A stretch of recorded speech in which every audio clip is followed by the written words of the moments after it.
Good afternoon. Thank you all for joining us. I just have a couple of quick updates before I'll take your questions. I've spent quite a bit of time the last 24 hours on the phone with administration officials.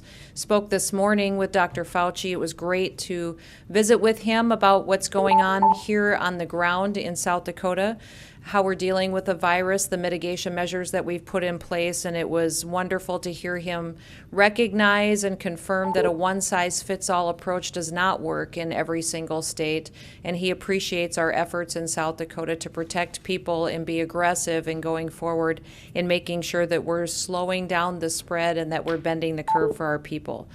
We talked about the science behind the virus, the facts as we see it, and he agrees that in South Dakota we're in a very good spot today and well prepared for that date into the future in June when we could see a peak in our infection rates. I know that there are some questions on the modeling that we've used in the past and how we have incorporated those together.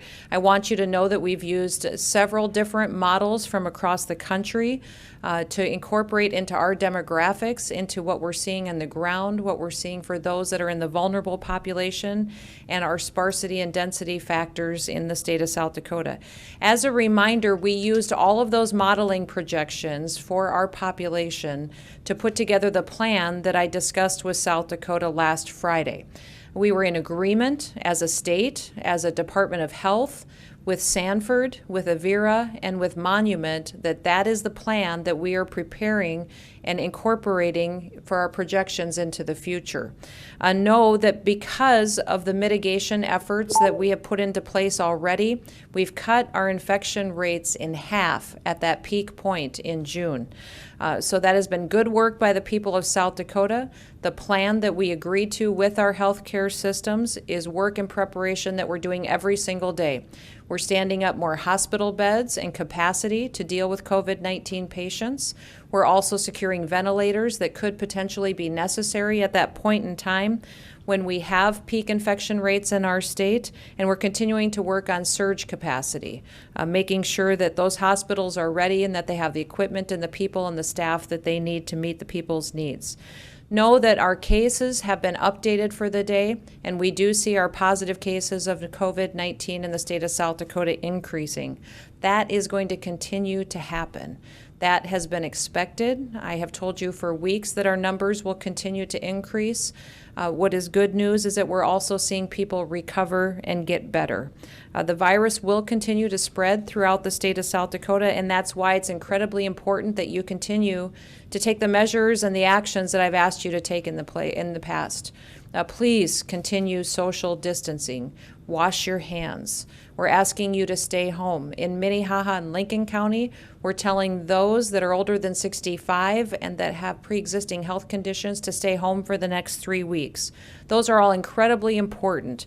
We are using every approach available today that will be effective to make sure that we're preparing for the future. And yesterday, remember, I took a moment just to thank a lot of South Dakotans who have been really stepping up the last several weeks during this tough situation. We've got many folks that are using their skills, their talents, and their gifts to help individuals in healthcare response.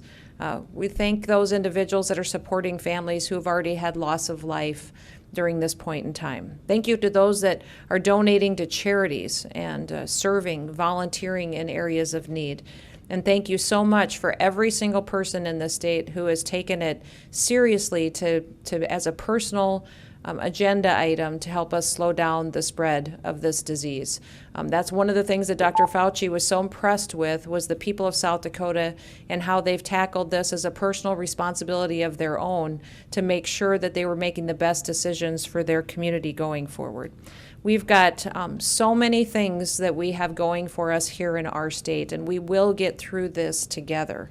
I know yesterday I asked you to help me look into the future to today as a day of prayer. I did an executive proclamation declaring in the state of South Dakota that this would be a day of prayer, recognizing that it is Holy Week for Christians across our state, and the Jewish people in our state will begin to celebrate Passover this evening. I know that this year the Easter holiday is going to look a lot different for a lot of folks in our state. Traditionally, we get families together Big gatherings, we all go to church, we spend quality time. Some of those are just not going to be possible this Easter Sunday. I'm going to ask all of you to consider starting a new tradition that has meaning, and think about that today. And as you do focus on prayer on this day of prayer across our state, that you pray for an end to this pandemic, that you pray for success in fighting this virus and this disease. You pray for strength for all those who are working long hours to care for individuals, and comfort for those that have had loss. And I know going through this Holy Week and into Easter Sunday that we will be successful and that we will come through on the other end. With that, I will open it up to any questions that you may have. Governor, on the models used projecting, I believe the surge is based upon 850,000 roughly population. Have you taken into account early August, obviously the Sturgis rally, a 10% attendance could bring as many as 50,000 or more to the Black Hills and taxes their system already. Is there any planning underway for the rally, and what would you say regarding? There has not been planning for the rally, knowing that we would anticipate peaking in mid-June, that we could end up curving down and still have infection rates in the state come August, but dealing with those events as they come up. As you know, the last couple of months, we've had every single event almost in the state canceled. And so we take into account the models that are available to us, use information, and use our population factors to make sure that is applicable each and every day. And just know that every day we go forward, we're in a better position to make good decisions that are appropriate. We have more facts, we have more information, we learn more about the virus, and that gets us even better prepared for the future. Kelly? Thank you, Governor. Our Keloland newsroom has received several calls from people who are concerned about the Smithfield plant in Sioux Falls. I'm wondering if you can confirm, is this one of the so-called hotspots, and what is the state doing to help keep people safe? Well, the State Department of Health is working with the Sioux Falls Department of Health, with employers in the Sioux Falls area. We believe the employer is taking appropriate actions and protecting its employees and the public. I'll let the Secretary speak to specifics that she can share beyond that. Thank you, Governor. So in our work with that particular employer, we've been working to understand how they're communicating with employees, how they are helping employees check symptoms, check for potential signs, helping folks go home if that's needed or stay home if they are ill. The employer is also working on different environmental strategies that can help with the spread of COVID-19. They're looking at making sure that the environment is clean and cleaned more often than would normally happen, as well as that employees have appropriate strategies in place to protect themselves. So we're very grateful for the employer's actions so far and our ability to work with them to minimize the spread of this disease there. Can you say how many or if any COVID cases are connected to the facility? There are a number of cases connected. That number has changed every day, and as of yesterday, there were over 80 cases connected to individuals working there.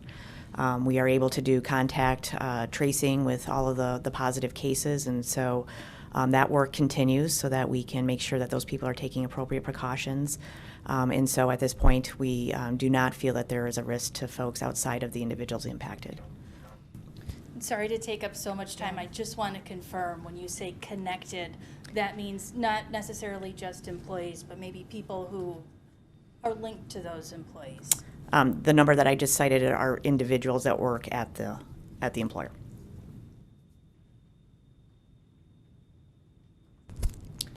Is there any questions on the phone line? Yeah, this is Trevor Mitchell with the Argus Leader. Yep, go ahead, Trevor. I was wondering what guidance your administration has for employers who have employees that fall into your the vulnerable individuals category.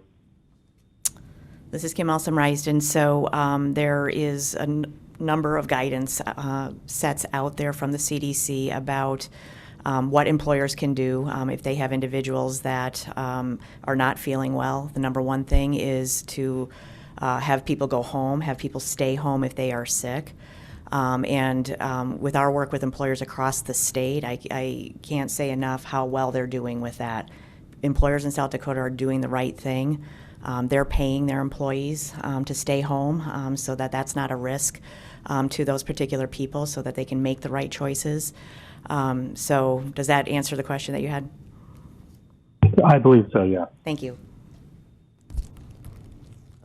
Governor, can you tell us how much of a hit your budget is going to take from the economic downturn that's resulted from all of this? And I guess part two of this question is, if the federal stimulus money, you expressed a concern that it might not be able to be used to fill the gap.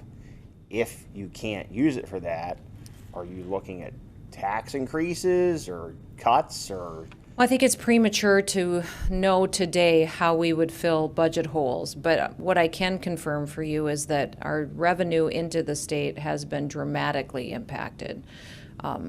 It has been substantial from the numbers that we've gotten so far. Obviously, we haven't had a lot of months under our belt yet, but this doesn't just impact the state budget. It impacts every single family and business out there. It will impact city budgets, county budgets, our ability to invest in infrastructure, to run agencies and departments. So it's pretty far-reaching. And I would say that what the impact is to the state budget is directly reflected by what kind of economic activity is happening across the state, and tells you how badly all of our businesses and employers are hurting as well, because they literally, as soon as this virus hit this country and the president asked everyone to stay home, by and large, the people of South Dakota did.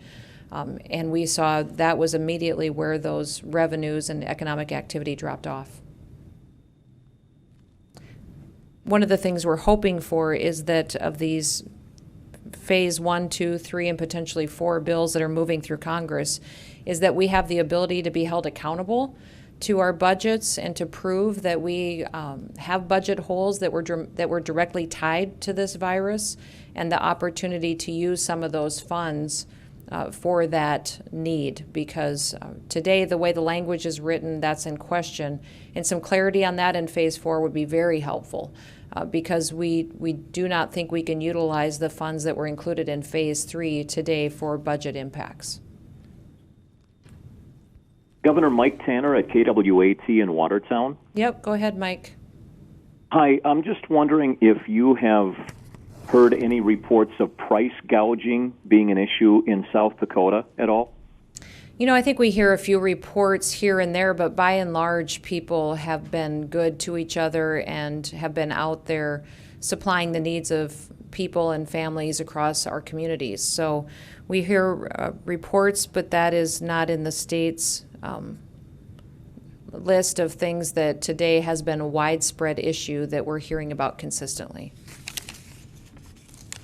And to follow up, I would assume, is it safe to say that with a special session coming up sometime this summer, you would need to appoint a replacement for Representative Glanzer prior to that?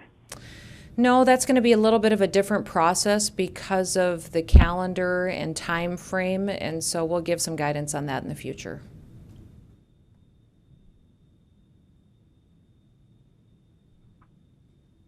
This is Kelly Hurt, Dakotan. Okay, Kelly, we'll take your question, and then we'll take a question in the room. Okay, I was wondering, you look at the numbers from Beadle County, and they've been stable since that original surge. Would there be, and yet it's still considered to have significant community spread, would there be consideration at some point of reclassifying that after a certain period of time, reclassifying areas if they show a stability or a drop or something along those lines? This is Kim Alsam-Rice, and I think the nature of community spread is such that we do not anticipate counties kind of going on the other end of the scale, and so I don't think we anticipate taking counties off of the map if they've already experienced community spread. We know that this disease is very contagious, and so we want to make sure that people don't let down their guard and that they continue to take the precautions that they need to. We think that there will be continued community spread in those counties.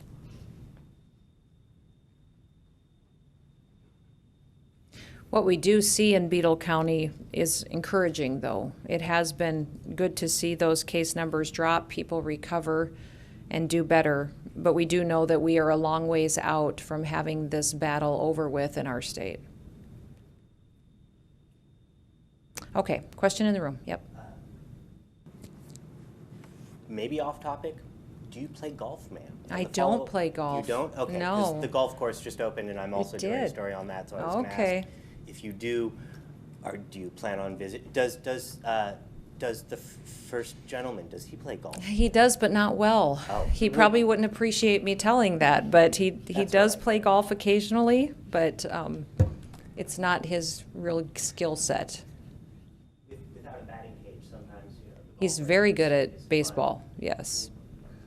Very good at baseball. But no, if our family gets the chance to be outdoors, we do enjoy sports, and we just would still encourage folks to be outside, enjoying getting exercise. It's good for your mental health. We've appreciated the warmer days and seeing folks outside with their families, and I would encourage more of that as the months continue through, because a balance to your life and spending time together, I think, will help everyone cope better with the situation that we're in.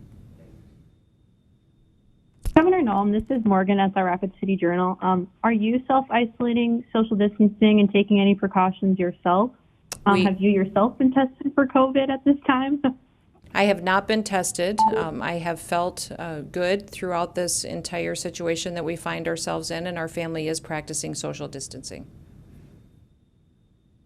Okay, and I have a follow-up. Sure. Because your executive order is only for Minnehaha and Lincoln counties, are South Dakotans outside of Sioux Falls supposed to, feel safer or more secure because the order isn't statewide and because there aren't more infections in Sioux Falls than other areas of the state? Well, I have two executive orders. The one executive order is statewide, and it lays out directly how we should conduct social distancing following CDC guidelines, how businesses should conduct operations, and gives clear guidance to every individual that lives in this state. The second executive order deals specifically with Minnehaha and Lincoln counties and that vulnerable population. So those that are older than the age of 65 and have some pre-existing health conditions that cause them to be more susceptible to having higher levels of health care should they happen to catch the virus. So that specifically deals with those areas because of what we're seeing in those counties, and if that action is necessary in other counties, we certainly will take that appropriate action at the appropriate time. Slightly off topic, but the two women who remain at large who escaped 2 weeks ago, do you have any update on the search for them? Our officials and law enforcement are continuing that activity of an investigation to find those women.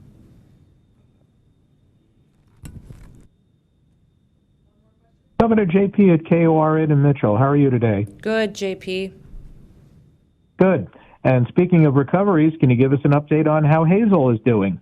Hazel got her stitches out yesterday, so she is a happy dog and doing much better. All right, everybody. Thanks, everybody. We'll talk to you tomorrow.